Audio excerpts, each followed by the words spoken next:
The scent of peonies and vanilla cake filled the sun-drenched garden, a perfect backdrop for the perfect life. Audrey Shaw, radiant in a powder-blue maternity dress, laughed as her friends showered her with gifts.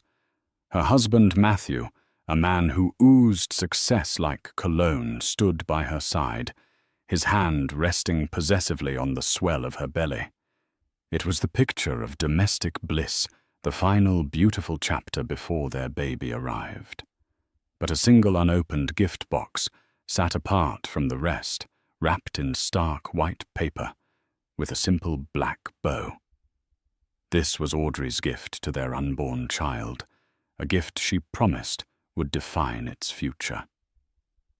No one knew that by the end of the day, that simple box would detonate a life, shatter a marriage, and expose a truth more shocking than anyone could ever imagine. Audrey Clark had met Matthew Shaw 7 years ago at a charity gala for the city's Architectural Preservation Society. She was a junior architect, then full of sharp lines and sharper ideas, determined to make her mark on the city skyline. He was already a name in property development, a man who saw skylines not as art, but as assets. Matthew didn't just enter a room, he conquered it. He had a way of looking at you, a focused intensity that made you feel like you were the only person in a universe of 1,000 souls. He'd pursued her relentlessly. He sent orchids to her small office, not roses saying, "Roses are for fleeting romance, orchids are for lasting beauty." He respected her ambition, or so she thought. He'd listen for hours as she spoke about structural integrity and sustainable design, his eyes gleaming with what she mistook for shared passion. He was her biggest cheerleader, convincing her to leave her firm and start her own boutique agency, Clark Designs. He even provided the seed capital, a generous loan she was determined to pay back with interest. Their wedding was an event talked about for months, a tasteful affair at a vineyard estate. Her friends were enamored. Her sister Brenda, a pragmatic ER nurse, was more reserved. "He just seems polished," Brenda had said, swirling her champagne. "Like a table you're afraid to set a drink on." Audrey had laughed it off. That polish was what she loved. Their life was a meticulously curated masterpiece. Their home in the affluent suburb of Westport was a testament to her design skills, and his wealth a sprawling modern colonial with floor-to-ceiling windows overlooking a manicured lawn that rolled down to a private brook. Their friends were power couples. Their weekends were spent at country clubs and gallery openings. It was stable. It was secure. It was Audrey had convinced herself happy. The decision to have a baby felt like the final perfect piece of the puzzle. Matthew was ecstatic. He immediately began planning the nursery, insisting on the most expensive Italian furniture and organic everything. He'd come home from work, kiss her deeply, then kneel to press his ear against her belly, murmuring promises to their unborn child.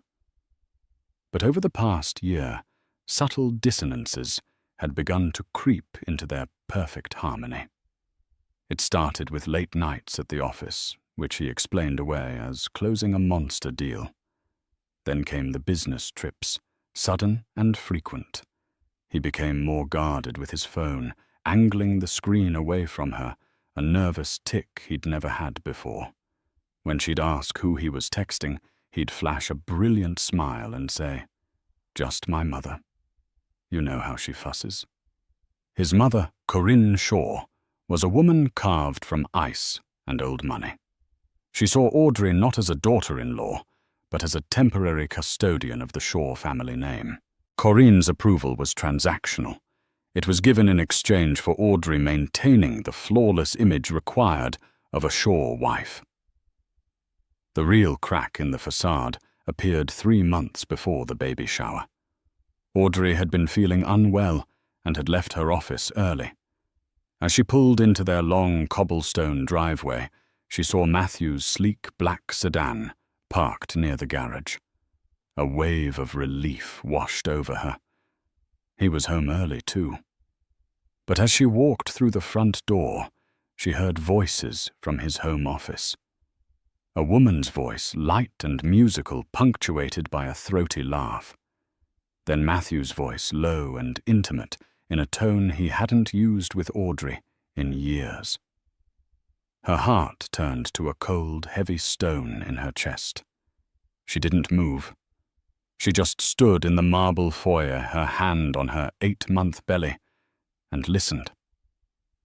She couldn't make out the words, but the melody was unmistakable. It was the sound of betrayal. She backed away silently, her breath catching in her throat. She got back in her car and drove to a park overlooking the city, the skyline she'd once dreamed of shaping, now looking like a row of jagged teeth. She could have screamed. She could have cried. She could have gone back and confronted them, thrown the woman out, and shattered their carefully constructed life right then and there. But as she sat there, one hand protectively over her child, a different feeling began to surface, pushing through the pain. It was a cold, clear, architectural rage. Rage that builds, not destroys. She wasn't a fragile vase to be shattered. She was an architect. She understood foundations, stress points, and controlled demolition. Matthew had made a critical error. He had mistaken her grace for weakness. He thought he was building an empire, but he had laid its foundation on a fault line. And she, the architect of their life, knew exactly where to place the charges. For the next 3 months, Audrey played the part of the blissful, expectant mother to perfection. She smiled, she nested. She planned the baby shower down to the last detail. She listened to Matthew's lies about work, nodding with a serene smile as he spun tales of late-night board meetings and demanding clients. All the while, she was building a new structure in secret. She hired a private investigator, a discreet man named Mr. Walsh, who came highly recommended. She met with a forensic accountant, a sharp-witted woman named Diana. And she spent hours with her lawyer, a woman who specialized in divorces that were less like separations and more like corporate dissolutions. The baby shower was her design. It would be held in their beautiful garden, the scene of their supposed happiness. It would be catered by the best, attended by everyone who mattered in their social circle, including Matthew's mother. It would be a celebration of new life, and it would be the stage for a spectacular public demolition. The mysterious white gift box, now sitting on the gift table, was not a baby blanket or a silver rattle. It was a detonator.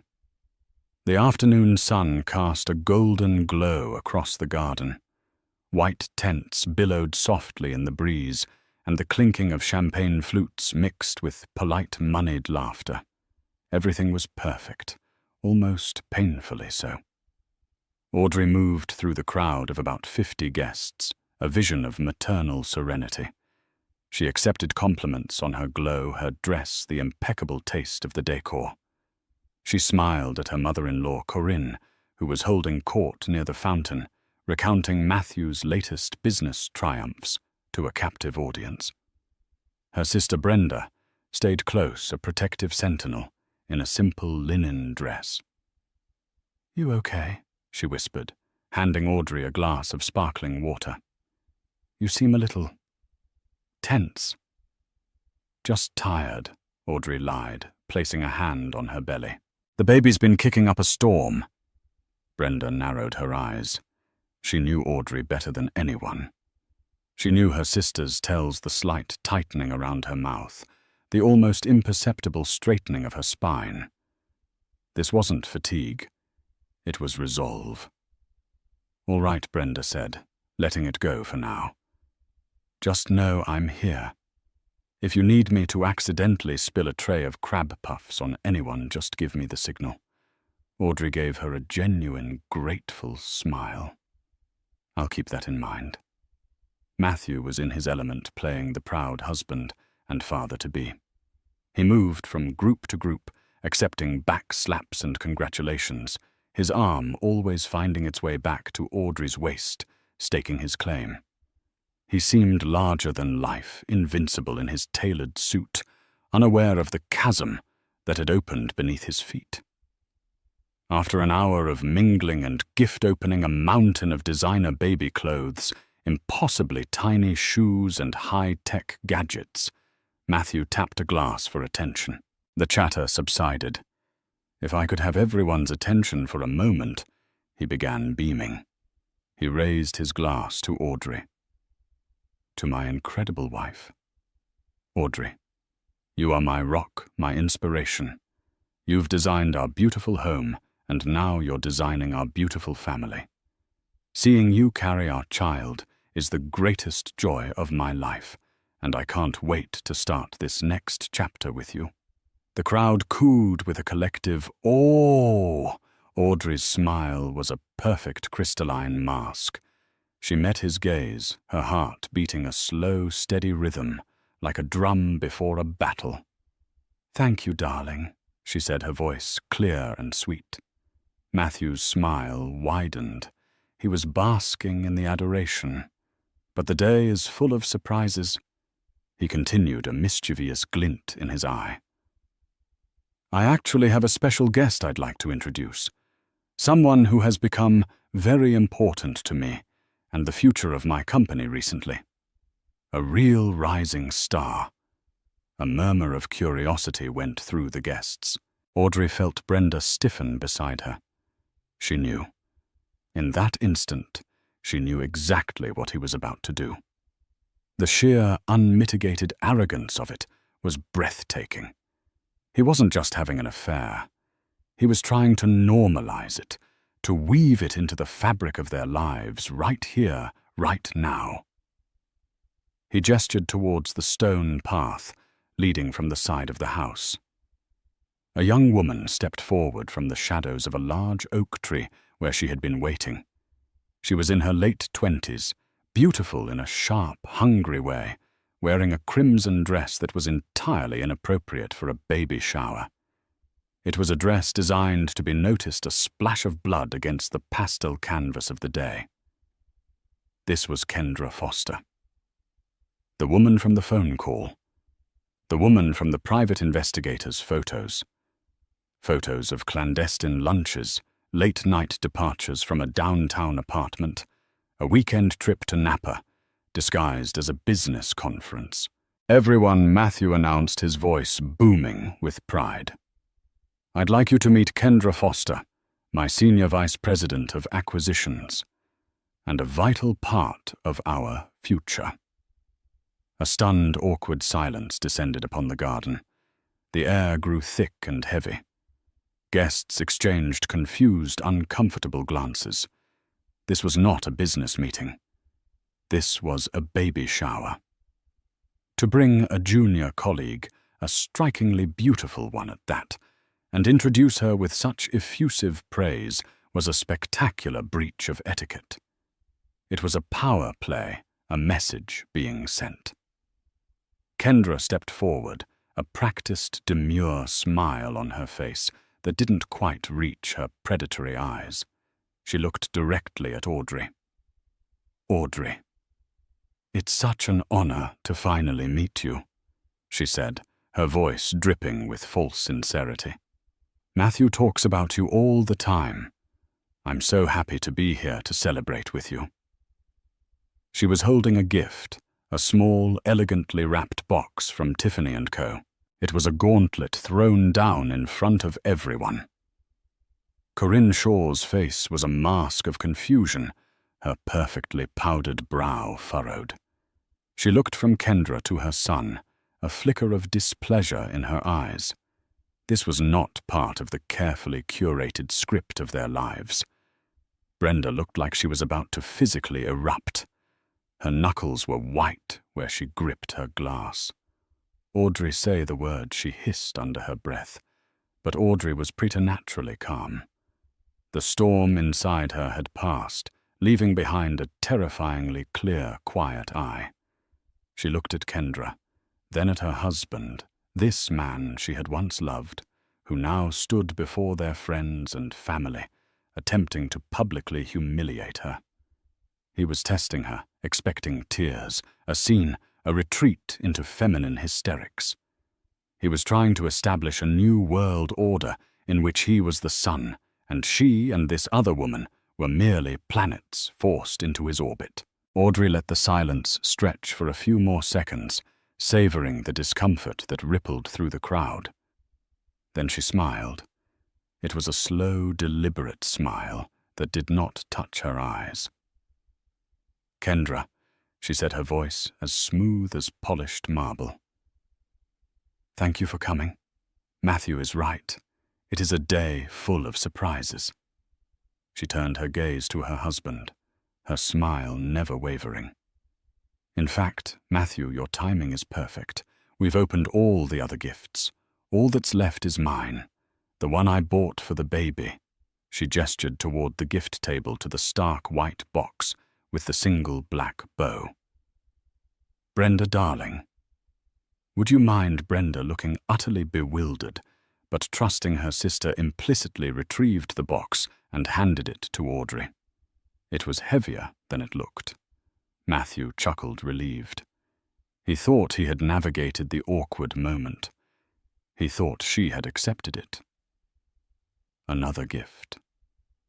"You spoil me, Audrey." "Oh no," Audrey said, looking him directly in the eye, her voice dropping just enough to carry a new chilling weight. "This gift isn't for you. It's for our child. It's a gift of truth. And I think it's only right that everyone here, including your special guest, gets to share in it." She placed the box on the table in front of her. The final act was about to begin. The air in the garden was now so thick with tension you could taste it. The polite chatter had evaporated, replaced by a collective anxious stillness.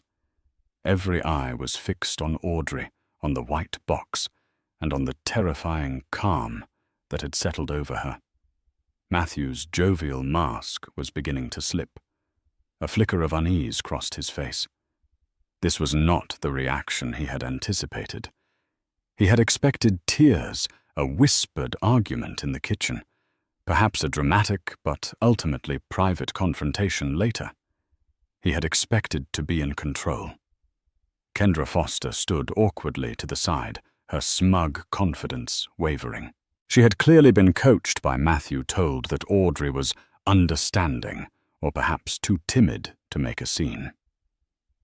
She looked to Matthew for a cue, but he was too focused on his wife, a dawning horror in his eyes.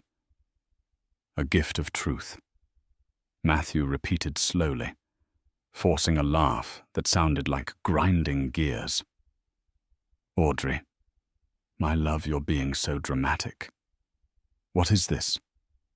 Audrey ignored him, her attention directed at the assembled guests. "Thank you all for coming today," she began, her voice resonating with a strength no one had ever heard from her before. "Thank you for the beautiful gifts and for your well wishes for my child." The subtle correction hung in the air, a verbal shot across the bow. "Matthew is right," she continued, her gaze sweeping over the crowd before landing on him like a physical blow. "He's a man who loves surprises. He's built his entire career, our entire life on them. So I thought it was time I gave him a few of my own." She placed her hand on the white box. "This box contains 3 gifts for my baby. 3 foundational truths upon which their life will be built. The first is the gift of a safe and stable home." Her eyes locked onto Matthew's. "Matthew, do you remember when we bought this house my father had just passed away, and I used a significant portion of my inheritance for the down payment. In fact, it was the enter down payment. You called it our investment." Matthew's face paled. "Audrey, what are you doing? This is not the time or the place." "Oh, I think it's the perfect time and place," she retorted, her voice cutting through his. "You also may remember that you had your lawyer, Mr. Adler, draft a prenuptial agreement. You told me it was a formality, a way to protect your business assets. You were in such a hurry to get it signed before our wedding trip to Tuscany. You probably don't remember Clause 11, Section B, do you?" She didn't wait for an answer. It states that any real property purchased with premarital assets or inherited funds remains the sole property of the individual who provided those funds. I used my inheritance. You used a loan from your business, which you paid back from our joint account, an account primarily funded by my design firm's profits for the first 2 years. She paused, letting the words sink in. "I had my lawyer review it last month. This house, this beautiful garden, the roof over our heads, it's all mine." A collective gasp went through the crowd. Corinne Shaw looked as if she'd been slapped. Kendra's jaw was slack with disbelief. Audrey's voice dropped, becoming deadly serious. "So the first gift to my child is this house. Unencumbered, stable, and entirely free of you. I've had a notice of eviction drawn up. It's in my purse. I expect you and your personal belongings to be gone by tomorrow evening. You can have your things sent to your office." Or perhaps she added, flicking a glance at Kendra, "to your downtown apartment on Bishop Street. Apartment 14B, isn't it?"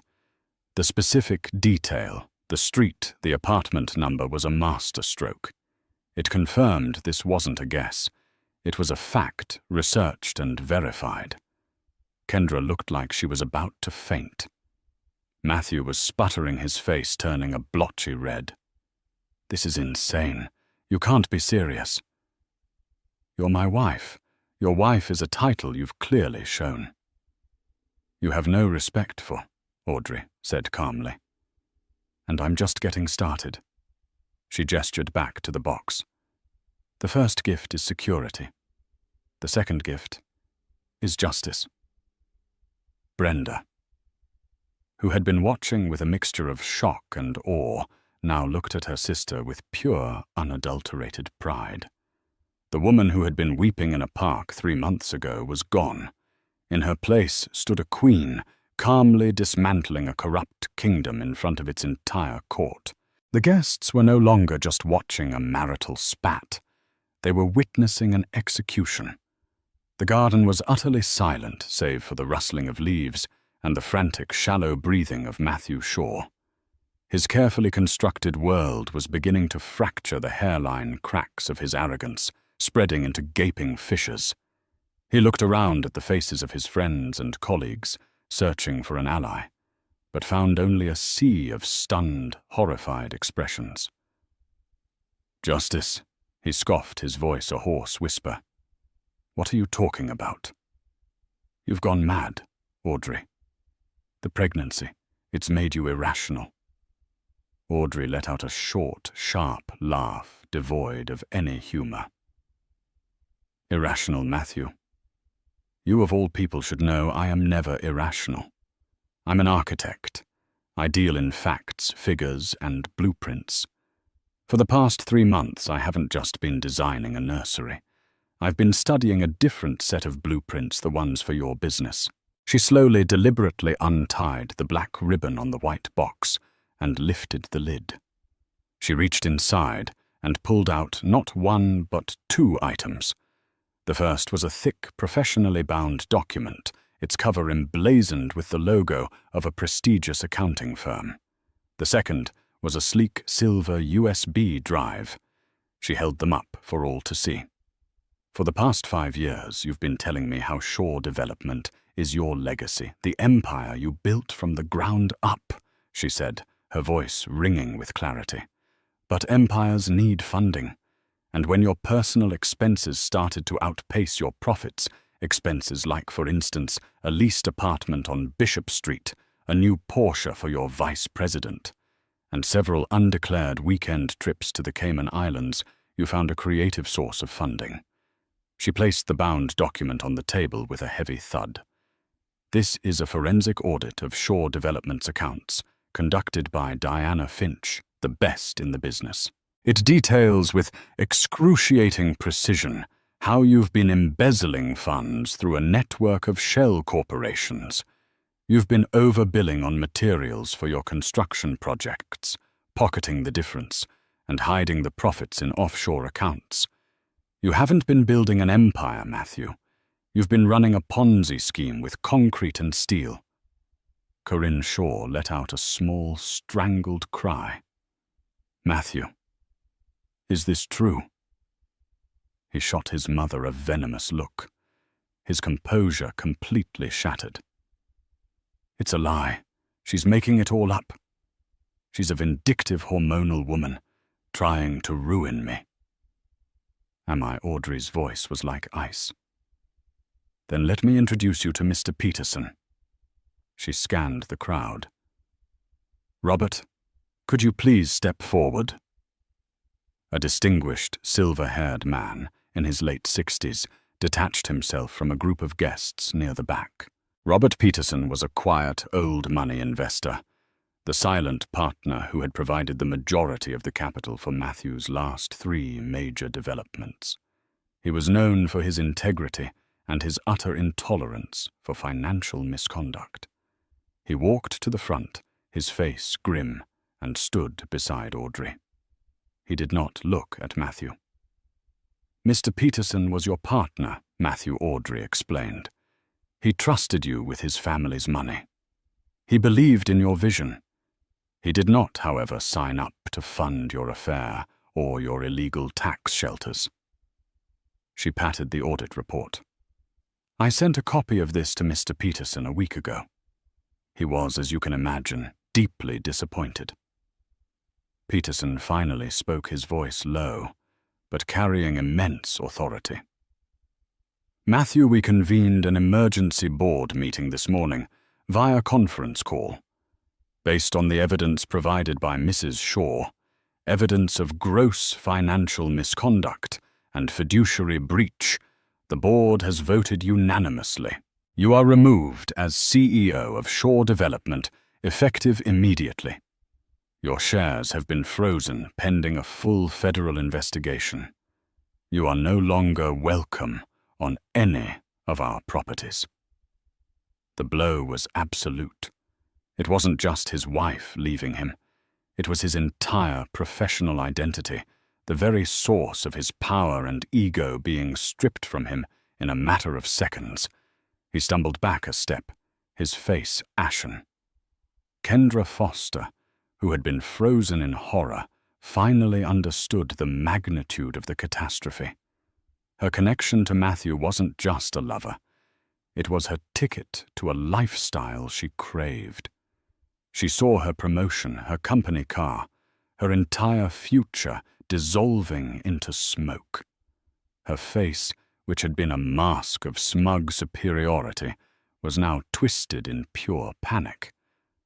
But that's not all, Audrey said, picking up the silver USB drive.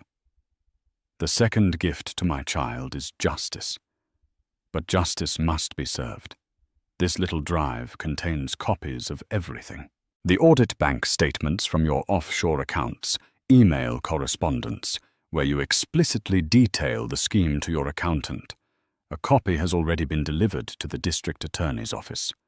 Another is with the IRS. They are very interested in your creative accounting, Matthew. She looked him up and down, a predator assessing her fallen prey. You didn't just cheat on me, your wife. You cheated your partners, your employees, and the government. You built our life on a foundation of lies, and like any poorly constructed building, it was destined to collapse. I just chose the time and place for the demolition.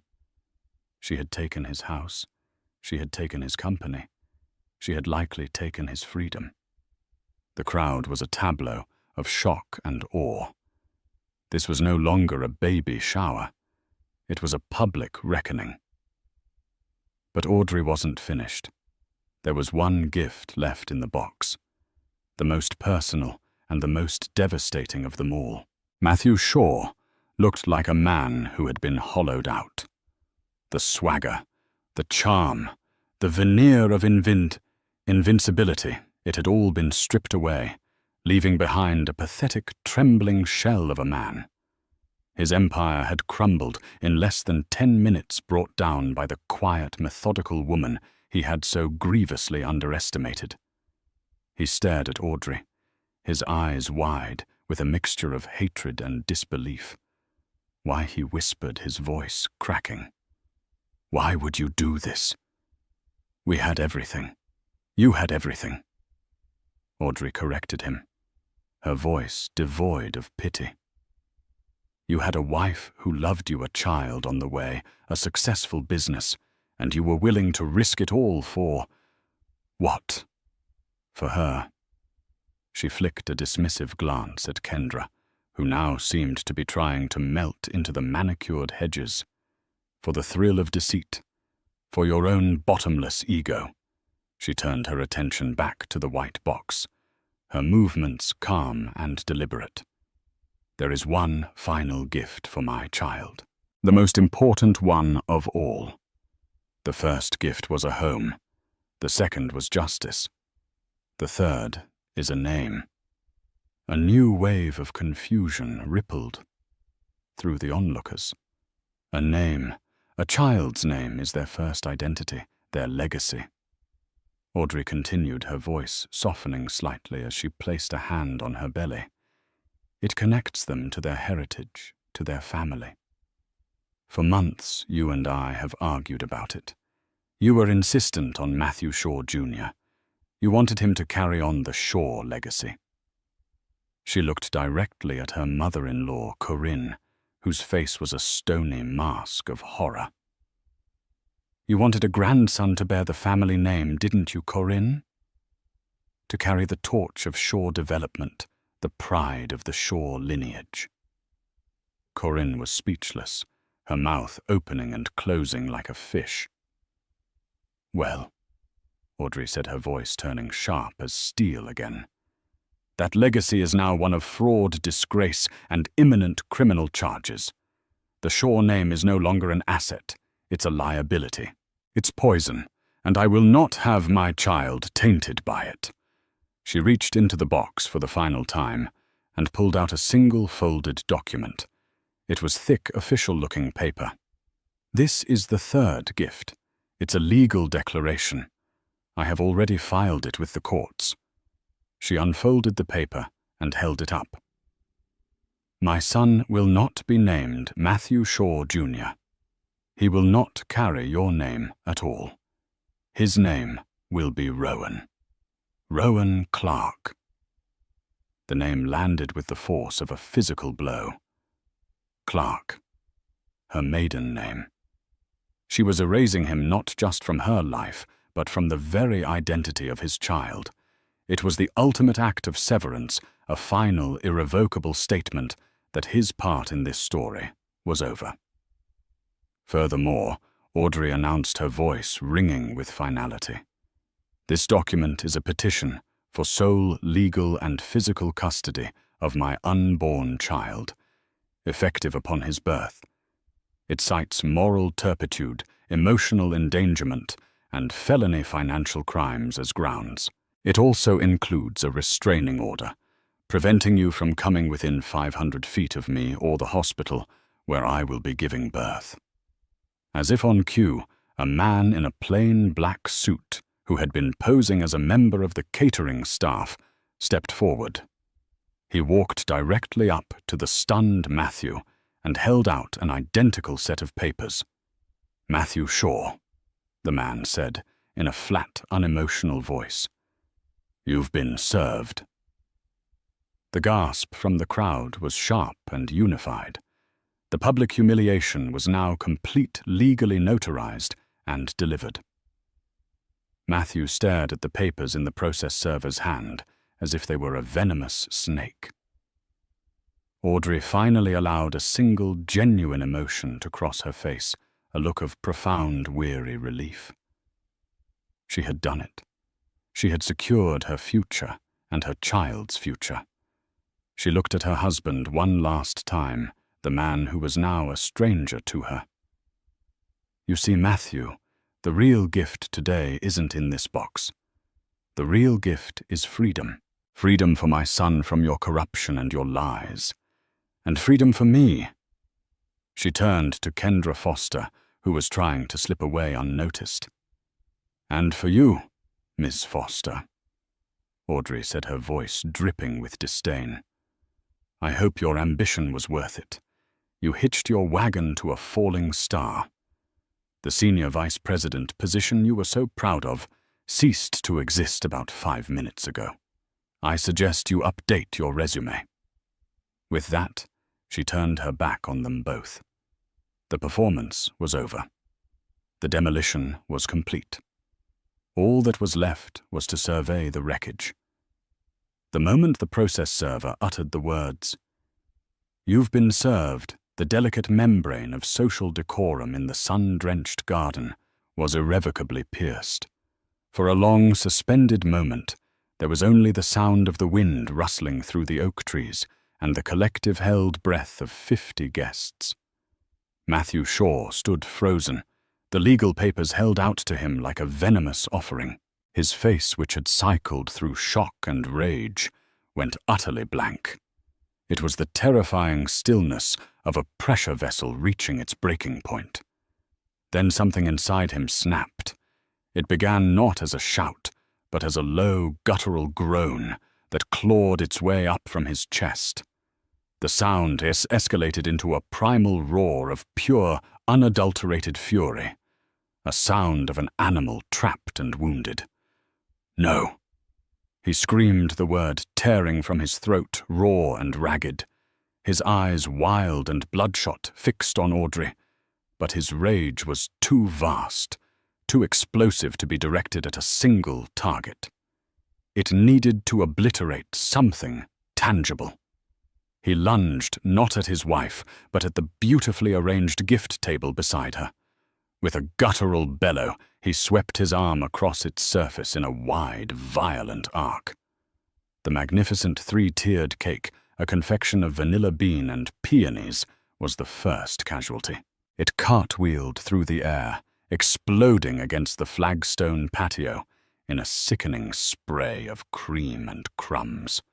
Crystal champagne flutes, delicate porcelain plates, and the mountain of lovingly chosen baby gifts went next crashing to the ground in a cacophony of shattering glass and splintering wood that echoed through the stunned silence.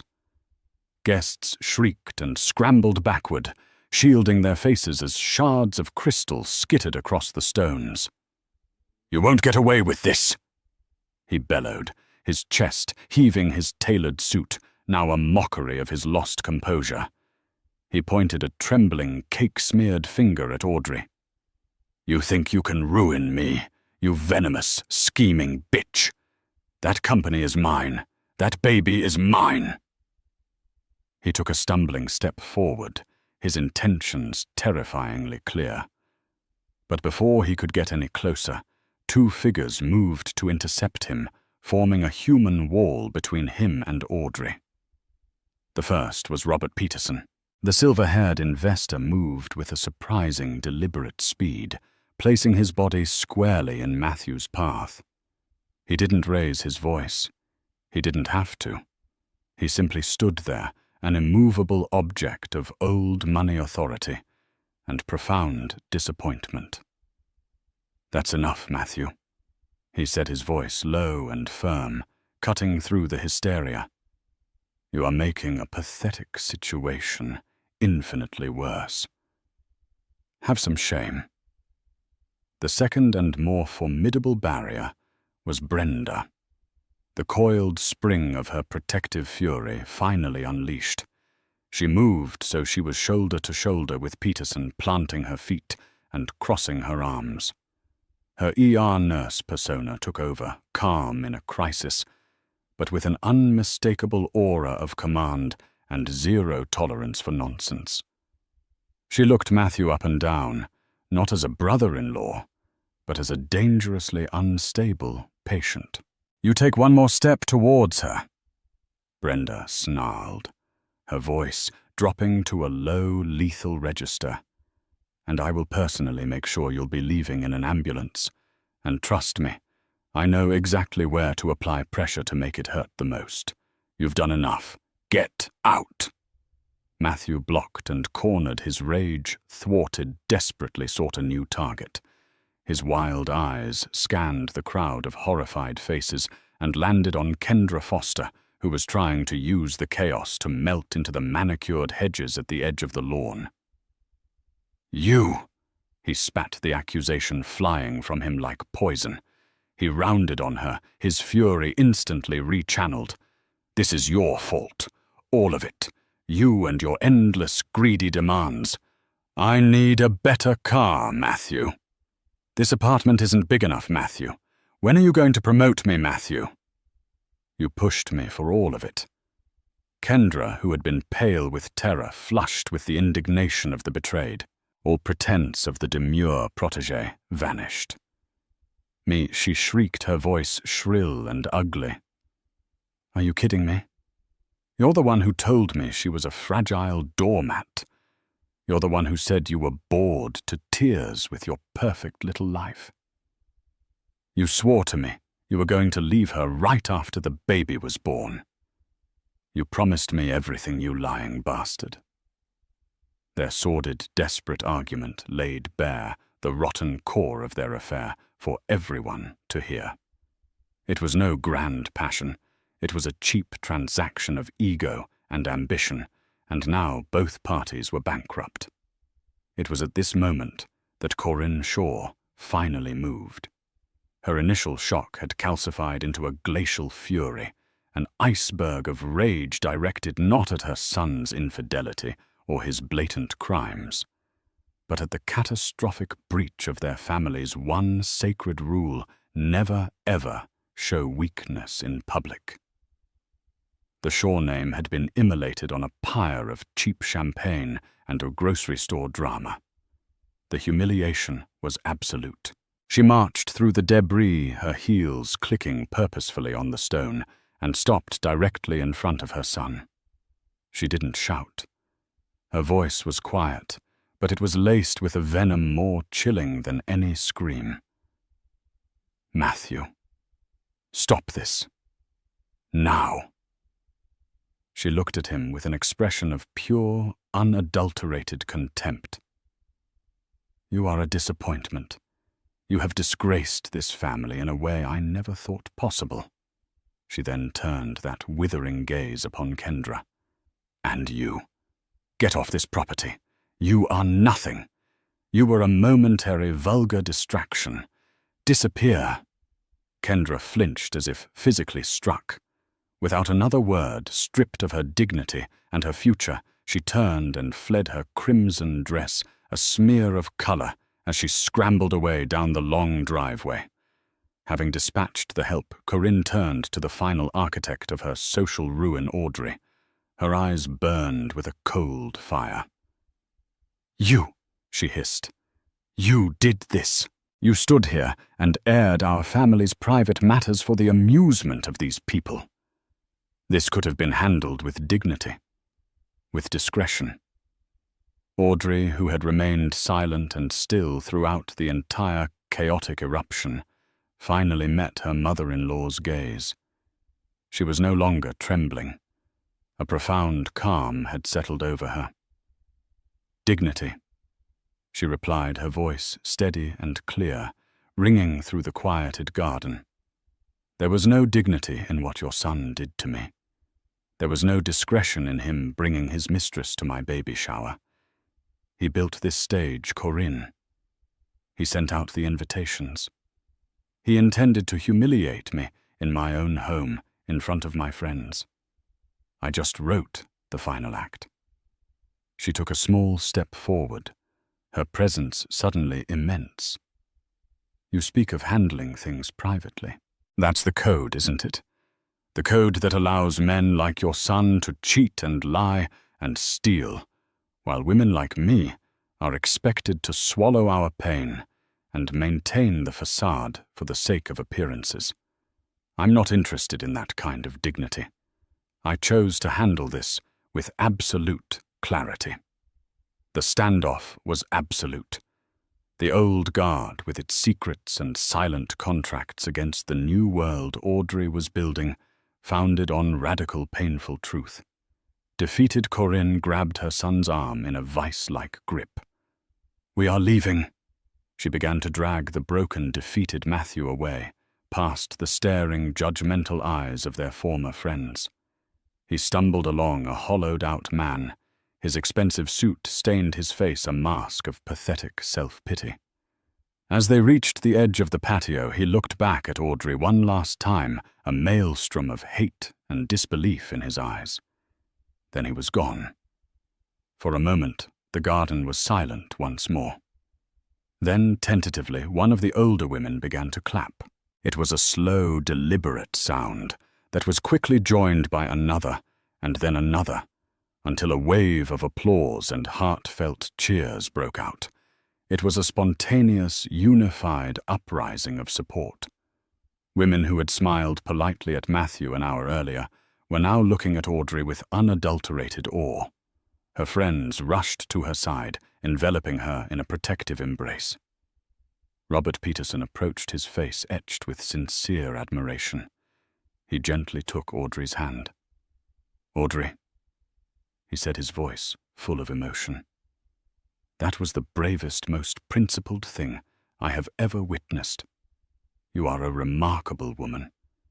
If there is anything you or your son ever need, anything at all, you have my word and my resources at your disposal." It was only then, shielded by her friends and validated by the support of the crowd, that the adrenaline that had held Audrey together for 3 months finally drained away. A violent tremor started in her hands. Her knees felt weak. The mask of calm control crumbled, and the sheer crushing weight of it all descended. Hot tears, not of sadness, but of profound, wrenching relief, welled in her eyes and streamed down her face. Brenda wrapped a strong, steadying arm around her sister's shoulders, pulling her close. "It's over, Aud," she whispered, her own voice thick with emotion. "It's finally really over. You're free." Audrey leaned into her sister's embrace, her body shaking with silent sobs. She looked around the beautiful garden at the wreckage of her old life scattered across the stones. It was a mess, but it was a mess of her own, making a controlled demolition, and for the first time in 7 years, as she stood there safe and surrounded by love with her hand on the precious life growing inside her, she felt the solid, unshakable bedrock beneath her feet. The site was cleared. Now the reconstruction could begin. The silence in the days following the baby shower was more profound than any noise. After the last of the sympathetic friends had departed, and the caterers had cleared away the physical debris, Audrey was left with the echoing quiet of a house that had been a home and was now a battleground. The air itself felt different, lighter, as if the structure had exhaled a toxic presence it had been holding in for years. But with that relief came an undertow of exhaustion so deep it felt cellular. For 3 months, she had been running on a volatile fuel of adrenaline and righteous fury. Now that the detonation was complete, her body heavy with the child she had fought to protect, demanded a reckoning. Matthew, predictably, did not go quietly into the night.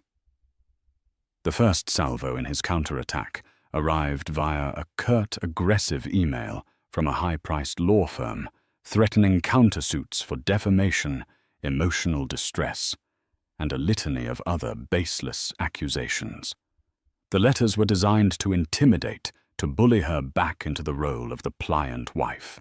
A year ago, they would have terrified her. Now she simply forwarded them to her lawyer with a calm, one-line instruction. Handle this. His legal challenges were a desperate flurry of activity, the death throes of a defeated empire. Motions were filed to contest the prenup, claiming he had signed it under duress. His lawyers attempted to paint Audrey as an unstable, vindictive woman, using her pregnancy as a weapon. They fought the custody petition, arguing that a father, regardless of his personal failings, had an inalienable right to his child. But it was all just noise. Audrey's case, like a well-designed building, had been constructed with impeccable integrity. The prenup was ironclad. The evidence of his financial crimes, now in the hands of federal investigators, was irrefutable, and dozens of sworn affidavits from the party guests painted a damning portrait of his public behavior, effectively torpedoing any claim he had to being a stable parental figure. Each victory came not with a bang, but with the quiet ping of an email. Reading the subject line, Reshaw Visu Clark. Motion to dismiss. Granted. Audrey felt not a surge of triumph, but a slow, steady wave of relief. It was the feeling of a heavy load being lifted one stone at a time. The legal battle was simply the final phase of the demolition, clearing away the last of the hazardous materials before the real work could begin. Professionally, Audrey's world bloomed with an astonishing vibrancy. The story of the demolition party, though never reported in salacious detail, circulated through the circles that mattered. She became a quiet legend. Clark Designs was inundated with offers, many from prominent female executives and entrepreneurs who saw in Audrey a reflection of their own struggles and strength. One new client, a tech CEO commissioning a new corporate campus, put it plainly during their first meeting. "I read your portfolio, and your work is brilliant," she said, her gaze direct and full of respect. "But I hired you because I heard you don't just build beautiful structures. You build them on solid ground with no hidden flaws. I need that kind of integrity." Her partnership with Robert Peterson solidified into a genuine friendship. He appointed her to the board of the new company, Phoenix Legacy Properties, which rose from the ashes of Shore Development. In the sterile, glass-walled boardroom, her voice, once relegated to discussing paint swatches and kitchen layouts, at home now carried weight on matters of finance, ethics, and corporate strategy. Robert valued her perspective not just as a designer, but as a moral compass. "You see the stress points before anyone else, Audrey," he told her after one meeting. "You understand that a foundation isn't just about concrete, it's about trust. You've reminded me of that." Her home, her sanctuary, was slowly reborn. She and Brenda spent a weekend purging every last trace of Matthew. It was a strange, cathartic ritual. As they packed his expensive suits and ridiculously large watches into boxes for donation, they found an old wedding photo tucked away in a drawer.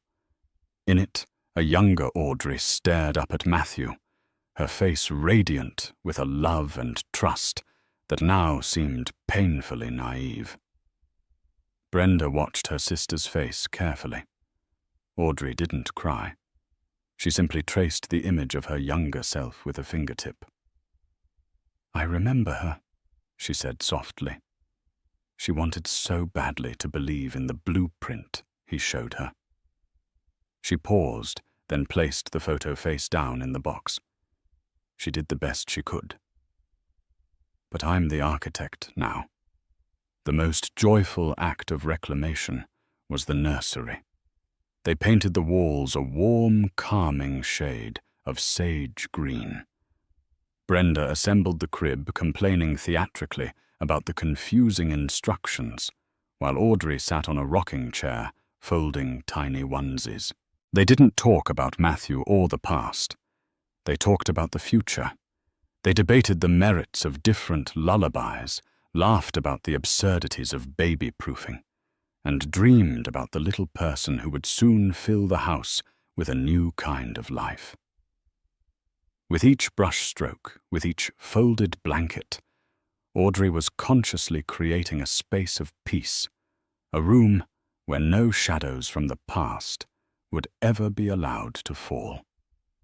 2 months after the party, on a crisp autumn morning, when the air smelled of wood smoke and wet leaves, the first contraction tightened across her belly. It was real. It was time. At the hospital, Brenda was her rock, a fierce and steady presence. She held Audrey's hand, breathed with her through the rising and falling waves of pain, and shielded her from the clinical indifference of the world outside. Labor was a primal, all-consuming crucible. In the throes of it, there was no room for the past, for Matthew, for revenge or justice. There was only the present moment, the immense, overwhelming work of bringing a new life into the world. It was the hardest thing she had ever done, a structural challenge of flesh and bone. And then, after hours that felt like a lifetime, it was over. A raw, piercing cry cut through the exhaustion, and the world shifted on its axis. They placed him in her arms. He was warm, impossibly small, and utterly perfect. He had a dusting of dark hair, and when he opened his eyes, they were her own, calm, deep, and observant. A wave of love so powerful it felt like a physical force washed over her, cleansing every last corner of her heart that had been bruised or broken. This was the point of it all. This was the purpose. "Hello, Rowan Clark," she whispered, her voice choked with tears of pure joy. "Welcome to the world." He curled his tiny hand around her finger, his grip surprisingly strong. In that moment, holding her son, Audrey knew the gifts she had announced at the shower were only the beginning. He had a safe home, a legacy of truth, a strong name. But she now understood the final, most profound gift. She would spend the rest of her life giving him a blueprint for a life built with integrity. She would teach him that strength was not about dominance, but about resilience. That success was not measured in assets, but in honesty. That a name was not something to be inherited, but something to be earned through character. She would teach him that you can't always choose the ground you're given, but you always have the power to tear down what's rotten and build something beautiful, true, and strong in its place. Looking out the hospital window at the distant city skyline, a landscape of steel and glass ambition, she no longer saw a collection of buildings. She saw a testament to the enduring human need to create, to build things that last. She, Audrey Clark, architect and mother, had found her masterpiece. Her greatest project was just beginning. That's the incredible story of Audrey Clark, a woman who refused to be a victim in her own life. When faced with the ultimate betrayal, she didn't just crumble. She drew up a new blueprint. She teaches us that strength isn't always about shouting and fighting. Sometimes it's about quiet, meticulous planning and the courage to detonate a life built on lies to make way for a future built on truth. Audrey didn't just seek revenge. She sought justice and secured a safe, honest future for her child. Her story is a powerful reminder that the most beautiful structures are often built on the foundations of what was once broken. If Audrey's story of resilience and empowerment moved you, please hit that like button and share it with someone who might need to hear it. Don't forget to subscribe to our channel and ring the notification bell for more real-life stories of justice, strength, and incredible twists you won't want to miss. Thank you for listening.